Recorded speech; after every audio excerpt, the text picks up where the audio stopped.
السلام علیکم، welcome to my channel Urdu stories. میری آپ سے گزارش ہے کہ میرے چینل کو سبسکرائب کریں اور بیل نوٹیفیکیشن کو آن کریں تاکہ آپ کو میری ہر ویڈیو کا نوٹیفیکیشن ملتا رہے۔ تو آئیے چلتے ہیں کہانی کی جانب۔ شمشان گھاٹ، آخری قسط۔ میرے ماتھے پر پسینے کے ننھے ننھے قطرے چمکنے لگے۔ میں نے گھبراتے ہوئے کہا، یہ تو بچہ ہے، پتہ نہیں کیا اول فول بک رہا ہے۔ تم فی الحال سو جاؤ، صبح دیکھیں گے۔ صبح دلیر سنگھ بالکل نارمل تھا، عام بچوں کی طرح، لیکن اس کی آنکھوں میں وہی خون خواری تھی۔ میں نے امرتا سے کہا، امرتا، ہمارا دلیر اب بڑا ہو رہا ہے، میں چاہتا ہوں اسے کسی اچھے سے بورڈنگ ہاؤس میں ڈال دوں جہاں وہ بہتر طور پر تعلیم حاصل کر سکے، ایک اچھا اور ذمہ دار شہری کے روپ میں نکل کر آئے۔ امرتا نے میری بات سے اتفاق کیا، لیکن وہ اس بات پر اکڑ گئی کہ میں 10 برس کی عمر سے پہلے بیٹے کو کہیں جانے نہیں دوں گی۔ میرے بہت زیادہ دباؤ ڈالنے پر وہ راضی ہو گئی۔ میں اندر ہی اندر بہت خوش تھا، لیکن اس کی آنکھوں میں جھانکتے ہی پریشان سا ہو جاتا، میرے اندر عجیب سے خوف سرایت کر جاتا۔ دلیر سنگھ بورڈنگ ہاؤس کے لیے روانہ ہونے لگا تو بہت رو رہا تھا۔ اس کی آنکھوں سے ٹپکنے والے آنسو مجھے سرخ خون کے قطرے دکھائی دے رہے تھے۔ آخر کار وہ چلا گیا تو میں نے سکھ کا سانس لیا اور اپنے آپ سے ارادہ کر لیا کہ اب زندگی بھر اسے اپنے پاس آنے نہیں دوں گا۔ جیسے ہی اس کی ابتدائی تعلیم مکمل ہوگی، اسے باہر کسی ملک میں سیٹل کر دوں گا۔ انسان منصوبہ بندی تو بہت دور کی کرتا ہے، جن کے اگلے لمحے کا اختیار اس کے پاس نہیں ہوتا۔ شاید انسان اسی لیے بے بس اور مجبور ہے، خدا کے فیصلوں کے آگے سرنگو ہے۔ دلیر سنگھ گھر سے روانہ ضرور ہوا، مگر اپنی منزل تک نہیں پہنچا۔ اس سے پہلے ہی اس کی گاڑی کا ایکسیڈنٹ ہو گیا۔ وہ تشویشناک حالت میں ہسپتال پہنچ گیا۔ جیسے ہی مجھے اور امرتا کو اس حادثے کی خبر ملی، ہم جائے وقوع کے قریب ترین ہسپتال پہنچ گئے۔ دلیر سنگھ کو ICU میں رکھا گیا تھا۔ وہ شیشے کے اندر سے اس طرح لیٹا ہوا تھا کہ چہرہ ہماری طرف تھا۔ وہ بے ہوش تھا، مگر اس کی آنکھیں کھلی ہوئی تھیں۔ وہ ایک ٹک ہماری طرف دیکھ رہا تھا۔ حادثے میں ڈرائیور بچ گیا۔ میں نے اس سے حادثے کی وجہ پوچھی تو اس نے غیر یقینی نظروں سے دلیر سنگھ کی طرف دیکھتے ہوئے کہا، پاپا جی، مجھے یہ بچہ اوتار لگتا ہے۔ اس نے حادثے سے پہلے مجھے خبردار کیا تھا کہ میں آئل ٹینکر کے پیچھے چلوں، پر میں ضد پر آ گیا۔ جیسے ہی اس کے برابر پہنچا، آئل ٹینکر کا پہیہ کھل گیا اور آ کر میری گاڑی سے ٹکرایا، اور بس۔ اور جیسے اوتار کہہ رہا تھا، صرف میں جانتا ہوں کہ وہ اوتار نہیں بلکہ ایک بھوت ہے، میری طرح کا بھوت، جو اپنی روح کسی اور کے جسم میں داخل کر کے زندہ ہے۔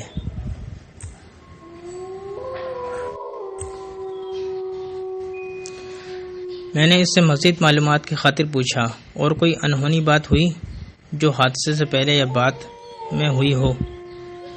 ڈرائیور نے کہا، ہاں، حادثے کے فوراً بعد اس بچے کے حلق سے بوڑھوں جیسی آواز نکل رہی تھی۔ وہ کچھ کہہ رہا تھا۔ میں نے بےتابی سے پوچھا، کیا کہہ رہا تھا؟ ڈرائیور نے کچھ سوچتے ہوئے ذہن پر زور ڈال کر کہا، بچہ کسی پنڈت کو پکار رہا تھا۔ پنڈت؟ ہاں، پنڈت رام، ہاں یہی نام تھا۔ پھر وہ کہنے لگا، میں تجھے چھوڑوں گا نہیں رام۔ میرے بدن کے رونگٹے کھڑے ہو گئے، لیکن میں نے اپنے ذہن کو فوراً جھٹک دیا اور وہاں سے ہٹ گیا۔ حادثے کے تیسرے دن آدھی رات کے وقت میری آنکھ کھلی تو میں اپنے سراہنے دلیر کو دیکھتے ہی چونک گیا۔ وہ بڑے پیار سے میرے بالوں میں انگلیاں پھیر رہا تھا۔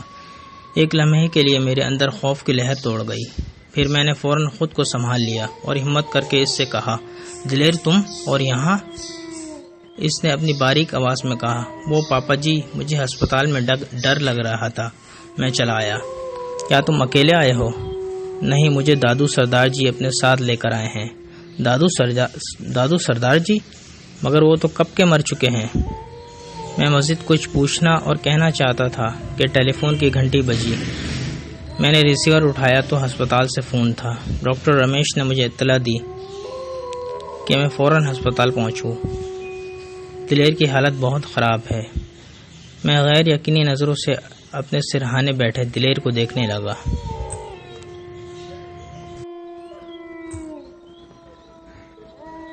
جس کا منہ کہے کے انداز میں دھیرے سے کھلا اور پھر کمرے میں کہے کی آواز گونجنے لگی۔ ہا ہا ہا ہا۔ میں نے جھٹکے سے اپنی آنکھیں بند کی اور پھر کھول دی۔ کمرے میں امرتا سنگھ کے علاوہ اور کوئی نہیں تھا اور وہ بھی بے خبر سو رہی تھی۔ میں نے ہاتھ میں پکڑا ہوا ریسیور کریڈل میں پٹک دیا اور اٹھ کھڑا ہوا اور ہسپتال جانے کے لیے کپڑے پہننے لگا۔ میں گھبرایا ہوا ہسپتال پہنچا تو یہ دیکھ کر شدید حیرانی ہوئی کہ دلیر سنگھ ریسیپشن پر بیٹھی نرس کے ساتھ بڑے سکون سے کھیل رہا تھا۔ مجھے دیکھتے ہی اٹھ کر کھڑا ہو گیا، میرے گلے سے لگتے ہوئے بولا، پاپا جی گھر چلو نا۔ میں نے اسے اپنے سے ہٹاتے ہوئے ڈیوٹی پر موجود نرس سے پوچھا، ابھی ہسپتال سے کسی نے مجھے فون پر اطلاع دی تھی کہ دلیر سنگھ کی حالت نازک ہے۔ نرس نے کہا، یہ آپ کیا کہہ رہے ہیں؟ میں گزشتہ 4 گھنٹے سے ڈیوٹی پر ہوں اور دلیر بھی میرے ساتھ ہے۔ پھر آپ کو اطلاع کس نے دی؟ میں نے دلیر کی چہرے کی طرف دیکھا، اس کی آنکھوں میں انتقام کے شعلے دکھائی دے رہے تھے جسے صرف میں محسوس کر سکتا تھا۔ نرس نے کہا، آپ چاہیں تو اسے لے جا سکتے ہیں، اب یہ بالکل ٹھیک ہے اور تندرست ہو چکا ہے۔ ہاں کیوں نہیں، پلیز آپ اس کا سامان منگوا دیں۔ چند منٹوں میں دلیر کا مختصر سا سامان چلا آیا۔ میں نے اسے ایک ہاتھ میں پکڑا، دوسرے ہاتھ سے دلیر کی انگلی پکڑی اور باہر کار پارکنگ کی طرف چل پڑا۔ میں دلیر کو لے کر گھر پہنچا تو امرتا سامنے ہی کھڑی تھی۔ دلیر تیزی سے اپنی ماں کی طرف گیا اور شدت جذبات سے لپٹ گیا۔ اس وقت مجھے ذرا بھی احساس نہیں ہوا کہ اس کے اندر کس کی روح موجود ہے۔ میں ان ماں بیٹوں کو چھوڑ کر کمرے کے اندر چلا گیا۔ کمرے میں داخل ہوتے ہی میرے کانوں میں عجیب سی آوازیں آنے لگی، جیسے بہت سارے چمگادڑیں آپس میں لڑ رہی ہوں۔ میں کان لگا کر آواز کی سمت کا تعین کرنے لگا، دھیرے دھیرے اس جانب قدم بڑھانے لگا۔ میں جس قدر کپڑوں والی الماری کے قریب ہو رہا تھا، آواز میں تیزی آتی جا رہی تھی۔ میں نے الماری کے پاس جا کر ایک جھٹکے سے پٹ کھولا۔ میرا دل دہل کر رہ گیا۔ میں جس طرح کھڑا تھا اسی طرح چت پلنگ پر گر گیا۔ چمگادڑوں کا ایک چٹھا الماری کے اندر سے باہر نکلا۔ میں پلنگ پر گرتے ہی پلٹ گیا۔ پلٹ کر دیکھا تو دیرے غیر یقینی طور پر پھیل گئے۔ کمرے کا دروازہ بند تھا اور بند دروازے کے اندر دلیر سنگھ ہاتھ پاؤں پھیلائے کھڑا تھا اور تمام چمگادڑیں اس کے جسم میں چمٹ گئی۔ میرا بیٹا، میرا دلیر مصیبت میں تھا۔ میں پھرتی سے اٹھ کر کھڑا ہو گیا، گرتا پڑتا اس کی جانب بڑھا تاکہ ان چمگادڑوں کو اس کے بدن سے الگ کر سکوں۔ وہاں تک پہنچنے سے پہلے ہی دلیر سنگھ میری طرف دوڑ پڑا۔ جیسے ہی وہ مجھ پر لپٹا، چمگادڑوں نے اپنے منہ سے میرے جسم کی بوٹیاں پکڑ لیں۔ میں شدت خوف سے ہو کر تکلیف کی شدت سے چیخنے لگا۔ پہلے میری چیخ رنجیت کی آواز میں تھی، پھر میں اپنی ہی آواز میں رام رام پکارنے لگا۔ چند لمحوں بعد مجھے ہوش نہیں رہا کہ میں کہاں ہوں۔ جب ہوش آیا تو میں پلنگ پر اس طرح پڑا ہوا تھا کہ میرا آدھا جسم پلنگ سے نیچے لٹک رہا تھا۔ میں اٹھ کر بیٹھ گیا۔ کمر میں درد کی ٹیسیں اٹھ رہی تھیں۔ یقیناً بے ترتیب لیٹے پڑے رہنے کی وجہ سے ایسا ہو گیا تھا۔ میں ایک ہاتھ کمر پر رکھ کر اور دوسرے سے سر کو تھام کر کمر کو دیکھنے لگا۔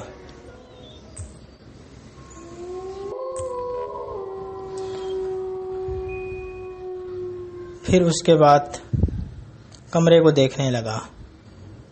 وہاں کچھ بھی نہیں تھا، ہر چیز ٹھیک ترتیب سے رکھی ہوئی تھی۔ الماری کا پٹ بھی بند تھا۔ میں سوچنے لگا، آخر یہ سب کیا ہے؟ میرے اندر کا ڈر، خوف یا رنجیت کے دادا سردار جی کا بھوت؟ میں ذہنی طور پر اب نارمل سا ہو گیا تھا، اس سے یہ سوچنے لگا کہ میں رنجیت کے وجود کو چھوڑ دوں گا۔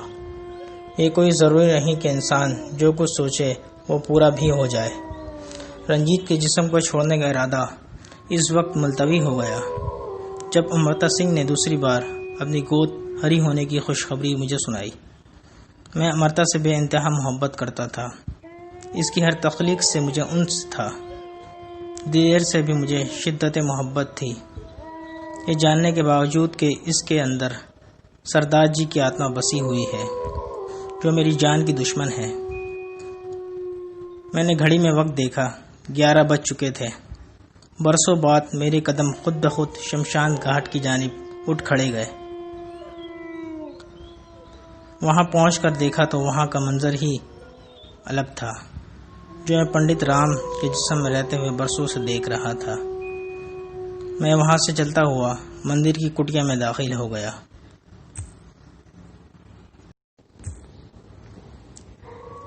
اپنی مخصوص جگہ پر اکڑو بیٹھ کر اس مقام کو دیکھنے لگا جہاں میرا ساتھی پنڈت کرشن بیٹھا کرتا تھا۔ ہم دونوں آمنے سامنے بیٹھ کر مذہبی حوالوں سے بحث کیا کرتے تھے، پاپ اور پنے کے معاملات نمٹایا کرتے تھے۔ کبھی کبھی ہماری بحث شدت اختیار کر جاتی، لیکن پھر اٹھنے سے پہلے ہماری صلح و صفائی ہو جاتی تھی۔ میں ایک ٹک دیکھ رہا تھا کہ پنڈت کرشن میرے سامنے چلا آیا۔ اس نے مجھے دیکھتے ہی کہا، آ گیا رام، مجھے یقین تھا ایک روز تو ضرور آئے گا۔ اچھا، تجھے کیسے یقین تھا؟ انسان کا اپنا شریر ہی اپنا ہوتا ہے، وہ مذہبی اور عملی اعتبار سے مکمل اور مطمئن ہوتا ہے۔ جو لوگ جلنے یا دفن ہونے کے خوف سے اپنی آتما دوسرے وجود میں داخل کر دیتے ہیں، وہ کبھی سکھ اور چین سے نہیں رہ سکتے، ہمیشہ پریشان اور خوفزدہ سے دکھائی دیتے ہیں، جیسا کہ تو اس وقت مجھے دکھائی دے رہا ہے۔ لیکن میں خوفزدہ میں نہ کر، جو حقیقت ہے اسے تسلیم کر۔ رام، تو رام کا پنڈت ہے، تیرے ہاتھ ہمیشہ رام کے آگے بندھنے چاہیے، لیکن تو گوتم بدھ کے سامنے سجدہ کر رہا ہے۔ نالت ہے تجھ پر کہ تو ایک معمولی سے شریر کی خاطر اپنا دھرم بدل چکا ہے۔ رنجیت کا باپ تیرے مقابلے میں سچا اور پکا عقیدت مند ہے، اپنے مذہب کو ماننے اور اس پر چلنے والا ہے۔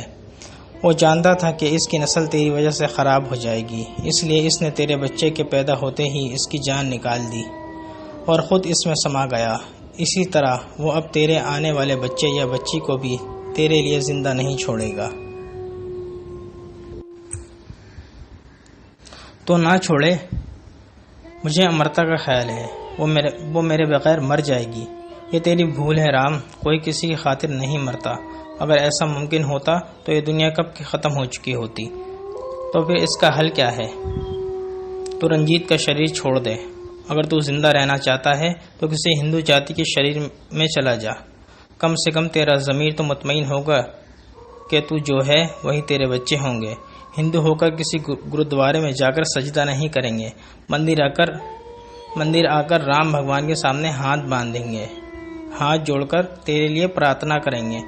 پنڈت کرشن کی باتوں میں وہ حقیقت تھی جو میں نے کبھی سنجیدگی سے نہیں سوچی تھی، لیکن اب سوچ رہا تھا تو بہت گہرائی میں اترتا جا رہا تھا۔ اسی طرح سوچتا ہوا میں کھڑا ہو گیا، کٹیا سے باہر نکل آیا، لیکن جیسے ہی اپنا سر اٹھایا سامنے کا منظر دیکھا، میرے پاؤں تلے سے زمین نکل گئی۔ درجنوں سکھ میرے بیٹے دلیر سنگھ کی قیادت میں مجھے مارنے کے لیے تیار کھڑے تھے۔ دلیر نے مجھے خونخوار نظروں سے دیکھتے ہوئے زمین پر تھوکا اور اپنے پردادا کی آواز میں بولنے لگا، او پنڈت، میں نے تجھ سے کہا تھا نا کہ میں تجھے نہیں چھوڑوں گا۔ آج ان سبوں نے اپنے کانوں سے تیرا سچ سن لیا ہے۔ تیرے اور پنڈت کرشن کے درمیان جو بھی باتیں ہوئی ہیں وہ سب ان کو معلوم ہو گئی ہے۔ اب تمہارا زندہ بچنا بہت مشکل ہے۔ وہ تمام سکھ بیک وقت مجھ پر حملہ آور ہو گئے۔ جیسے ہی پہلا ڈنڈا میری طرف آیا، میں نے رنجیت کا جسم چھوڑ دیا اور دور کھڑا ہو کر تماشا دیکھنے لگا۔ تمام سکھ اپنے ہی مرد رنجیت کو جنونی کیفیت میں پیٹنے لگے۔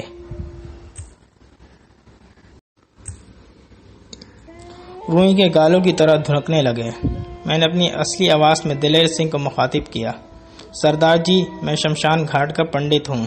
میں نے ہندو اور سکھوں دونوں کا کریا کرم کیا ہے، دونوں کو بہت اچھی طرح جانتا ہوں۔ دیکھو، آج تم اپنے ساتھیوں سمیت مجھے پیٹنے آئے تھے اور اپنے ہی رنجیت کو پیٹ رہے ہو۔ اور پھر میں زور زور سے کہے لگانے لگا، ہا ہا ہا۔ مندر کی گھنٹیاں بھی میرے کہکہوں کے ساتھ بج اٹھی تھیں۔ میں نے اپنے کہے ایک لمحے کے لیے روکے اور سکھوں کو مخاطب کیا، اوئے پاگلو، ذرا ایک منٹ رک کر اپنی گھڑیاں دیکھو۔ میری گرجدار آواز پر سب کے سب رک گئے۔ جن کے پاس گھڑیاں تھیں وہ فوراً اسے دیکھنے لگے۔ 12 بج چکے تھے۔ چھوٹی سوئی بڑی سوئی کے پیچھے گم ہو گئی تھی۔ یہ کہانی یہیں پر مکمل ہوئی۔ میری کہانی کو لائک کریں، شیئر کریں اور چینل کو ضرور سبسکرائب کریں۔ شکریہ۔ اللہ حافظ۔